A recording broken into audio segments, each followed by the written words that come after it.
Friends, ಎಲ್ಲರೂ ಹೇಗಿದ್ದೀರಾ? ಚೆನ್ನಾಗಿದ್ದೀರಾ? ರಜೆನ ಎಲ್ಲ ಎಂಜಾಯ್ ಮಾಡ್ತಿದ್ದೀರಾ? ಇವತ್ತು ಶ್ರೀರಾಮ ನವಮಿ ಅಲ್ವಾ, ಅದಕ್ಕೆ ಎಲ್ಲರಿಗೂ ಶ್ರೀರಾಮ ನವಮಿ ಹಬ್ಬದ ಶುಭಾಶಯಗಳು. ಶ್ರೀರಾಮ ನವಮಿ ಹಬ್ಬದ ದಿನ ವಿಶೇಷ ಪ್ರಸಾದ ಏನಪ್ಪಾ ಅಂದ್ರೆ ಹೆಸರು ಬೇಳೆ ಕೋಸಂಬರಿ ಮತ್ತು ಬೆಲ್ಲದ ಪಾನಕ. ಅವೆರಡನ್ನ ಇವತ್ತು ನಾನು ನಿಮ್ಗೆ ಹೇಗ್ ಮಾಡೋದು ಅನ್ನೋದನ್ನ ಹೇಳ್ಕೊಡ್ತೀನಿ. ಫಸ್ಟ್ ನಾನು ಹೆಸರು ಬೇಳೆ ಕೋಸಂಬರಿನ ಮಾಡ್ತೀನಿ.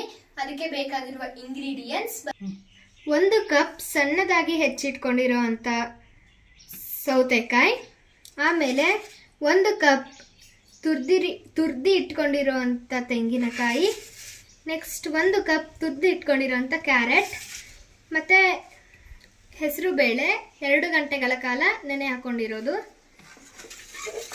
ಆಮೇಲೆ ಸ್ವಲ್ಪ ಕೊತ್ತಂಬರಿ ಸೊಪ್ಪು, ಸ್ವಲ್ಪ ಕರಿಬೇವಿನ ಸೊಪ್ಪು, ಸಣ್ಣದಾಗಿ ಹೆಚ್ಚಿಟ್ಕೊಂಡಿರೋಂಥ 1 ಈರುಳ್ಳಿ, ಸ್ವಲ್ಪ ನಿಂಬೆಹಣ್ಣು, 2 ರಿಂದ 3 ಮೆಣಸಿನಕಾಯಿ.